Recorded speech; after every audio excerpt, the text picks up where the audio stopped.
Here at Whitaker Farms, they farm corn, rice, soybean, and cotton. My internship started at the end of rice harvest. It was very interesting for me because I have never been around combines before.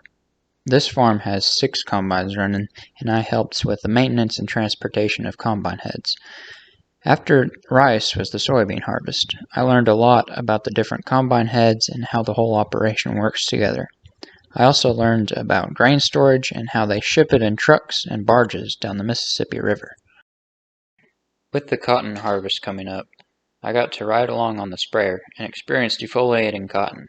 I learned how they mix their chemicals, and I thought it was super cool to see John Deere's newer spraying technology. This year's cotton crop was looking amazing. Here's where we were finishing up the soybean harvest. It was a sight to see all the combines, grain carts, and big trucks all working together like clockwork. These 4 combines could harvest 500 acres in a day. Preparing for the cotton harvest, we picked up 2 cotton pickers from John Deere, and the John Deere technicians gave us a class on how to operate and maintain them. This year, the farm had 2,800 acres of cotton to harvest. Here's some drone footage I got of the cotton pickers in full operation. It was really special for me because I farm cotton in New Mexico and had never seen cotton farming at this level.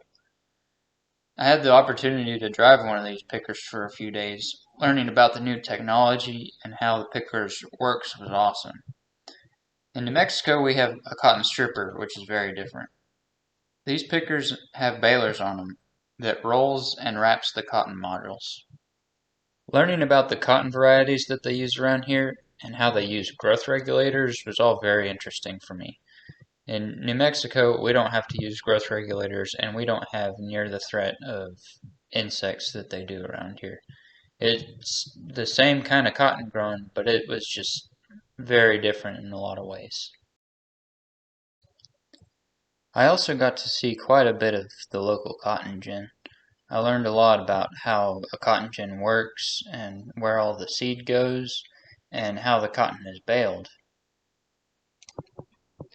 All of the cottonseed from this gin goes west to the dairies. Here are some pictures of us burning rice fields. After the harvest, we have to burn the rice down, and I helped with making sure the fire doesn't spread. The craziest thing that I saw in the Arkansas Delta is their soil. It's a thick clay that doesn't seep any water. It works really well for the rice, which needs to stand in water for long periods of time. All of their irrigation water has to be drained from the field after they irrigate it. This requires an extensive system of levees and ditches to direct the water from field to field. Here's a big dirt project we had for the rice fields. They dug a pit reservoir and zero graded the fields in order to reuse the water pumped out of the bio.